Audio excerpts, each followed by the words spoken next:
Hello guys, welcome back to my channel. তোমরা সবাই কেমন আছো? আশা করি ভালো আছো। আমিও খুব ভালো আছি। তো এত সকাল এত ভোরবেলা কেন উঠেছি, এখন রেডি হয়েছি কেন, তোমরা সেটা থাম্বনেল দেখে বুঝে গেছো। আর কি করব না করব সব তোমাদের সাথে শেয়ার করব। আর ফাইনালি আমার লাগেজও রেডি, আমিও রেডি। তো আমাকে কেমন লাগে তোমরা সবাই কমেন্টে জানাও। তো চলো পাশে থাকো আর দেখতে থাকো ভিডিওটা। হে গাইস, তো আমরা ফাইনালি টোটোতে উঠে গেছি আর এখন আমরা যাচ্ছি হচ্ছে ব্যারাকপুর। ওখান থেকে আমরা বাস ধরবো। তো চলো যাওয়া যাক। তো ব্যারাকপুরে এসে গেছি, এখন আমরা বাস স্ট্যান্ডে ওয়েট করছি বাসের জন্য। বাস আসবে আমাদের 6টার সময়। তো চলো বাসে ওঠার পর তোমাদের সাথে দেখা হচ্ছে। আর সকাল সকাল একটু চা নিয়ে নিলাম মুডটাকে ফ্রেশ করার জন্যে। তো বাসটা চলে এসছে, তো আমরা সবাই মিলে বাসে উঠে গেছি। তো আমি তো খুব এক্সাইটেড। ছোটোবেলায় গেছিলাম সেই লাস্ট, আর এখন যাচ্ছি। তো কি করব, কি করছি না করছি সব তোমাদের সাথে শেয়ার করব। তো চলো পাশে থাকো আর দেখতে থাকো। টাটা।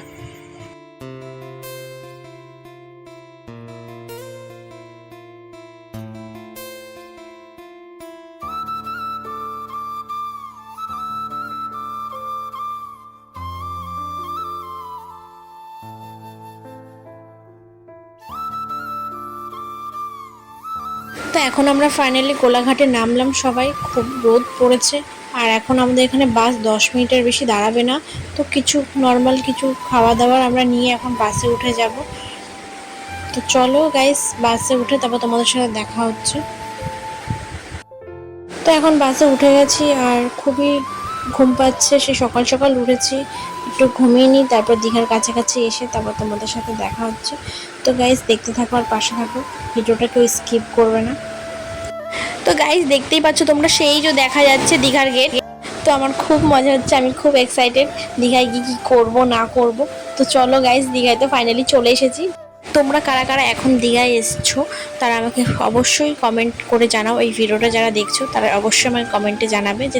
তো আমি বাস থেকে যখন নামবো তো চলো তোমাদের সাথে তখন দেখা হবে। টাটা। হে গাইস, তো আমরা বাস থেকে নেমে অটোতে উঠে পড়েছি, এখন যাচ্ছি আমরা নিউ দীঘার উদ্দেশ্যে।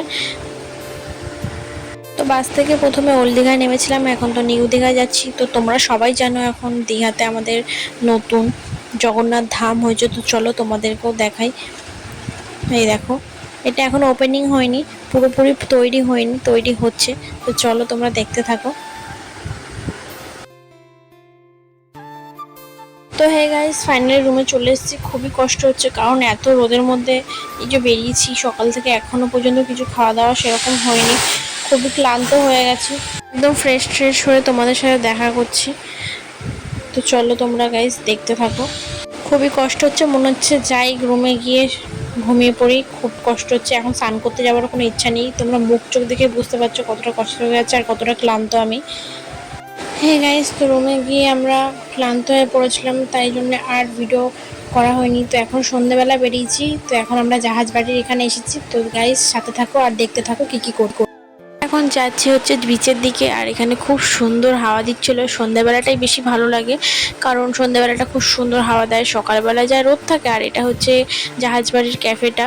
তো এখন আমরা যাই, দেখি কি করি না করি তোমাদের সাথেও শেয়ার করব। তো চলো যাওয়া যাক।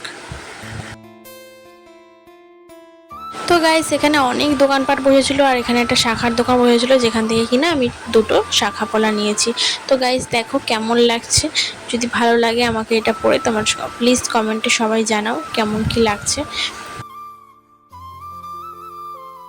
তো এই গাইস যেটা আমরা কিনা সবাই করি দীঘায় আসলে, ভাজা মাছ যেটাকে আমরা খাই। তো এখানে অনেক রকম মাছ ছিল, অক্টোপাসও ছিল, চিংড়ি থেকে সব রকম অনেক রকম মাছ ছিল। তো গাইস আমরা পমফ্রেট মাছ আর কাঁকড়া নিয়ে নিয়েছিলাম এখানে ভাজা করার জন্য। কাকা অলরেডি মশলা টশলা দিয়ে মাখিয়ে ভাজা বসিয়ে দিয়েছে। তো গাইস এখানে আমরা কাঁকড়া পমফ্রেট মাছ খেতে খেতে একটু হাওয়া খেয়ে নিলাম পাড়ে এসে। তো গাইস এখন যাচ্ছি রুমের দিকে। তো আজকের জন্য এইটুকুই ভিডিওটা। যদি ভিডিওটা ভালো লেগে থাকে তাহলে আমার ফেসবুক চ্যানেল থেকে যারা ভিডিওটা দেখছো তারা আমার পেজটাকে প্লিজ ফলো করে দাও, আর ইউটিউব থেকে যারা দেখছো তারা আমার ভিডিওটাকে প্লিজ সাবস্ক্রাইব করে দাও। আর অবশ্যই তোমরা লাইক কমেন্ট শেয়ার অবশ্যই করবে। তো সবাই সুস্থ থাকবে, ভালো থাকবে। তো আজকের জন্য এইটুকুই, টাটা।